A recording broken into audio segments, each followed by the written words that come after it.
హరే కృష్ణ. ఈరోజు ఇంకొక అద్భుతమైనటువంటి కథతోటి మీ ముందుకు వస్తూ ఉన్నాను. అదేంటి అంటే, మనందరం కూడా ఆధ్యాత్మిక మార్గంలోకి వచ్చాము, తర్వాత జపాలు చేస్తూ ఉన్నాము.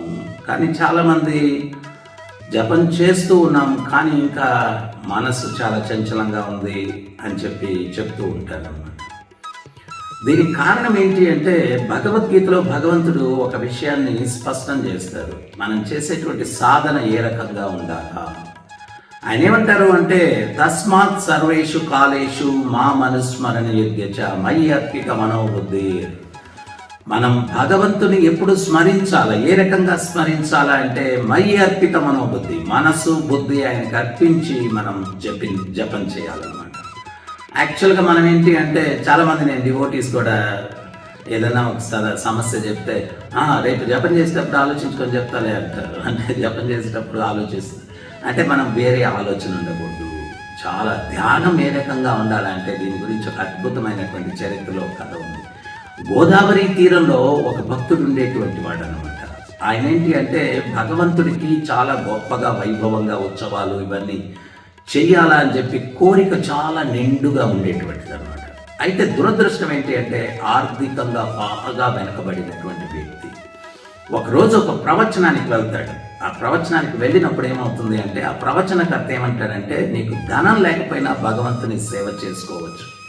ఏ రకంగా అంటే, మానస పూజ, నువ్వు ఏమైతే భగవంతునికి చేయాలనుకుంటున్నావో అదన్నీ కూడా మనసులో నువ్వు చేసుకోవచ్చు అని చెప్పాడనమాట.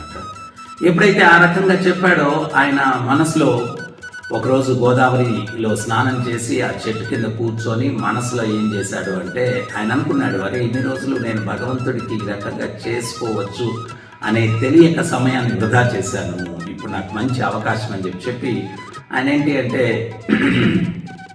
గోదావరి తీరంలో స్నానం చేసి చెట్టు కింద కూర్చొని మనసులో భగవంతుడికి ఒక పెద్ద మందిరాన్ని కట్టాడు అనమాట.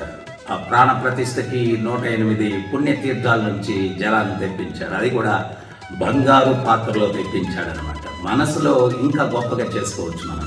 సో వేద పండితులు సమక్షంలో చాలా అద్భుతంగా ప్రాణ ప్రతిష్ట కార్యక్రమం అయిపోయింది. భగవంతునికి ఆభరణాలు, వస్త్రాలు అద్భుతంగా అలంకరింపజేశాడు. అయితే మనసులో భగవంతుడికి నైవేద్యం పెట్టే సమయం వచ్చింది. ఆ నైవేద్యానికి వేడి వేడి వెన్పొంగల్ క్షీరాన్నాన్ని ఆయన వండాడనమాట.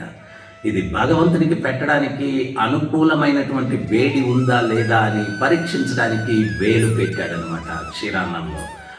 ఆయన ధ్యానం ఎంత తీవ్రంగా ఉండింది అంటే, మనసులో ఆ యొక్క క్షీరాన్నం వేడి తినడానికి సరిగ్గా ఉందా లేదా అని పరిశీలించడానికి వేలు పెడితే ఆయన ధ్యానం ఎంత తీవ్రంగా ఉంది అంటే, నిజంగానే వేలు కాలిందనమాట. ఈ సంఘటన గమనించినటువంటి భగవంతుడు వైకుంఠంలో పెద్దగా నవ్వడం మొదలు పెడతాడనమాట. లక్ష్మీదేవికి అర్థం కాదు, స్వామి ఎందుకు మీరు అట్లా నవ్వుతూ ఉన్నారు అంటే, అప్పుడు ఆయన చెప్తాడనమాట, దేవి ఏం జరిగిందో చెప్తానని చెప్పి అక్కడ ఉన్నటువంటి జయ విజయులకు ఆదేశం ఇస్తాడు. వాళ్ళు వెళ్ళి ఈ యొక్క వ్యక్తిని పుష్పక విమానంలో ఎక్కించుకొని వైకుంఠానికి నేరుగా తీసుకుని వస్తారు.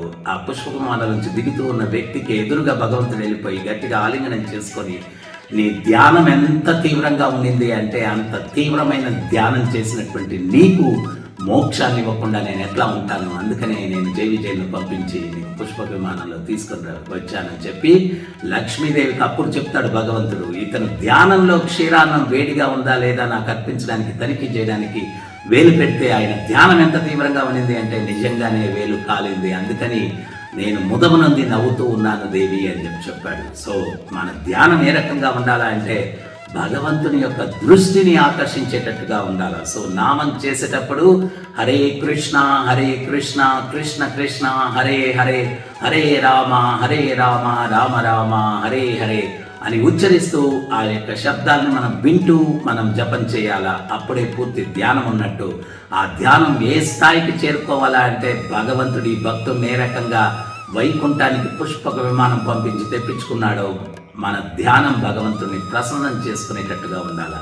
సో ఈ రకంగా ప్రాక్టీస్ చేయండి. ఆ యొక్క మహామంత్రాన్ని జపించడానికి, ఆ భగవంతుని యొక్క దృష్టిని ఆకర్షించడానికి ప్రయత్నించండి. ప్రతినిత్యం హరే కృష్ణ కృష్ణ కృష్ణ హరే హరే, హరే రామ రామ రామ హరే హరే జపించండి, ఆనందించండి, తరించండి.